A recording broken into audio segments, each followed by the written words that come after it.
The Last Song of the Titanic, April 1912. The great ship RMS Titanic moved across the Atlantic under cold stars. In the orchestra stood a young violinist, Elijah Turner, from Liverpool. He traveled, not for luxury, but to support his sick mother every night. He played, while passengers enjoyed the world of wealth around them. Among them was Clara Whitmore, a 19-year-old from New York City. She lived a life of wealth and control, but on the ship, she found freedom in music and in Elijah. Their quiet connection grew through glances, conversations, and stolen moments on the deck under the stars. Clara whispered, "Your music feels like it understands me." Elijah replied, "Music just listens." They shared dreams.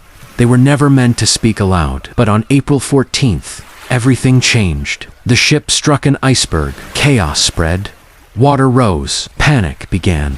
Elijah searched for Clara and found her near the staircase. "They're loading lifeboats," she said. "You must go," he told her. "I won't leave you. You have to survive," Elijah said. An officer pulled her away toward a lifeboat. As she descended into the freezing sea, she cried, his name on the deck above. Elijah stood alone with his violin. He lifted his bow and played the last song in the dark. The cold wind howled across the deck of the RMS Titanic.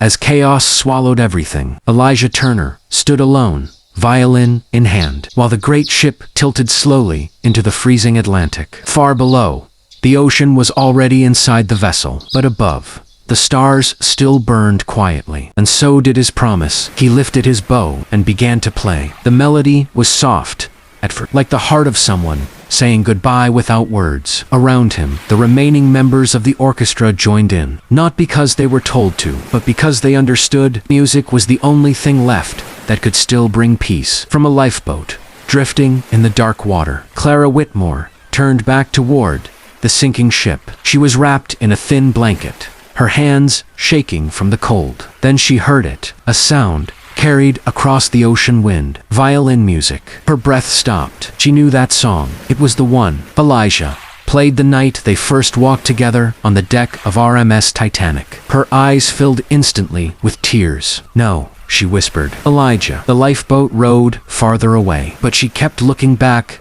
until the ship became a shadow against the night. On the sinking deck, water climbed higher. Wood cracked, metal screamed, but Elijah did not stop playing. A crew member shouted for him to leave. He didn't move. Another grabbed his arm.